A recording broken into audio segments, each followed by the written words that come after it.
그럼 이제 낙태죄 위헌 여부에 대해서 이제 본격적으로 말씀을 나눠볼 텐데 우리 곽 변호사님, 네. 우리 헌법재판소에서 낙태죄가 위헌 심판 대상으로 됐던 적이 이번이 처음은 아니죠? 네, 맞습니다. 2012년도 8월에도 한 차례 헌법소원 심판이 있었습니다. 그런데 당시 낙태죄 폐지와 관련된 위헌 정족 수가 총 6명에 미치지 못했고요. 결국에는 당시 합헌으로 결정이 났습니다. 예, 그렇죠. 우리 시청자 여러분들 이해를 돕기 위해서 헌법재판소에서 위헌 결정을 하기 위해서는 헌법재판관 9명 중에서 7명 이상이 그 심리에 참여해야 되고, 그리고 그 중에서 6명 이상이 위헌으로 결정을 해야만 위헌 결정을 할 수가 있습니다.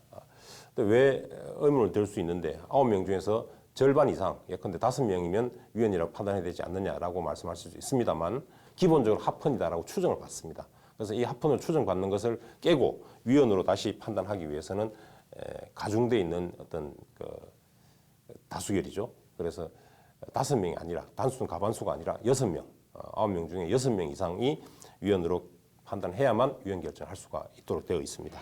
그런데 지난번 우리 헌재에서는 4대 4였죠. 위헌 4명, 그다음 합헌 4명. 그래서 위헌 정족수 6명에 이르지 못했기 때문에 위헌이 아니고 합헌으로 결정이 났던 것입니다. 자, 당시에 합헌 결정이 났는데 결국 왜 또다시 이렇게 위헌 헌법 소송이 또다시 열리게 됐는지, 또 지금 흐른 시간이 약 2012년도니까 한 6년 전 그 정도 되는데 어떻게 또 다시 열리게 되었나요?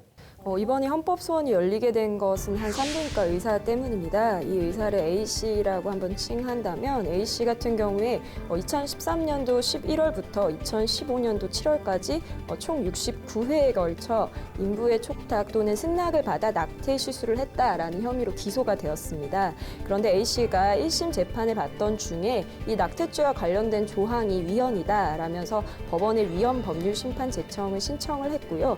하지만 법원에서 이에 대해서 거부를 당해서 지난해 2월 헌법재판소에 헌법소원을 하게 된 것입니다. 예, 그렇습니다. 우리 이 의사의 경우는 본인이 지금 현재 우리 현행법에 따른다면 어쨌든 낙태죄의 어떤 그죠 재책을 물을 수밖에 없는 그런 네, 구조입니다. 맞습니다. 그래서 유죄로 되는데 본인은 이 조항이 만약에 낙태죄를 규정하고 있는 이 조항 형법 조항이 위헌이라고 판단이 된다면 본인 무죄를 받게 되는 것입니다. 그래서 아마 헌법소원을 제기하게 된 것이죠. 자, 그렇다면 구체적으로 우리 낙태와 관련된 어떤 형법상 조항이 있을 텐데 어떻습니까? 이게 구체적인 조항이 어떻게 되는지 권 변호사님. 네, 이 현행 헌법은 모든 임신 중절을 불법으로 규정하고 있습니다. 예. 그래서 헌법 제270조 제1항에 의하면 임신 중절을 하는 의사는 2년 이하의 징역에 처하게 되어 있고요.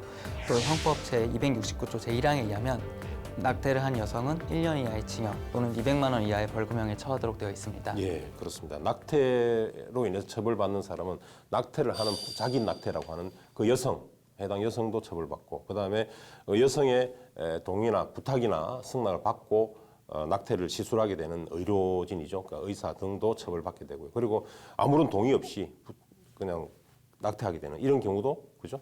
부동의한 상태에서 낙태하는 경우도 당연히 처벌받게 되어 있습니다. 자, 그리고 또 낙태죄만 있는 것이 아니고 또 이에는 또 예외 조항이 있습니다. 우리는 모자보건법을 통해서 낙태죄로 처벌되지 않는 경우, 낙태를 하더라도 형법에 의해서 처벌되지 않는 경우를 정하고 있습니다. 임신 24주 이내에 여러 가지 사유가 있는데 그 임신 24주 이내에 유전학적 정신장애나 신체 질환, 그리고 전염성 질환, 그다음에 강간 또는 건친상간 등으로 인한 임신, 그리고 산모 건강 등 이러한 사유에 한해서 예외적으로 본인과 배우자 동의를 받아서 낙태를 할 수 있도록 하고 있습니다. 자, 그렇다면 우리 낙태죄 규정이 있고 그다음에 모자보건법에서는 예외를 또 허용하고 있는데, 자, 그렇다면 실제로 낙태죄로 처벌받는 정도는 어느 정도인지 좀 말씀해 주시겠습니까?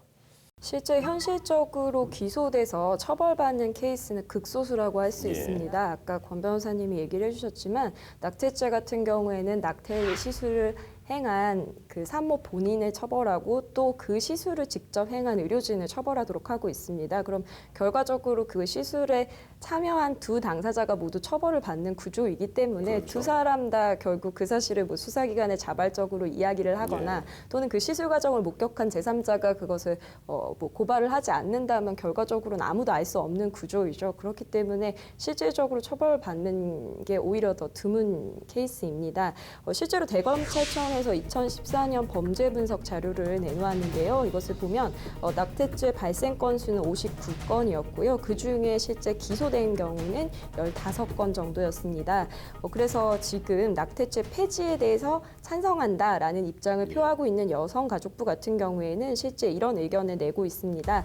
현행 낙태죄는 사실상 사문화된 조항이다. 그렇기 때문에 입법 목적을 달성하기 위한 방법으로서 어떤 기능도 하지 못한다라고 의견을 제시하고 있습니다. 실제로 이 규정이 있다고 하더라도 처벌되는 케이스가 이렇게 적다면 그 규정은 사실상 없는 것이나 다름없지 않냐라는 의견을 내놓았습니다.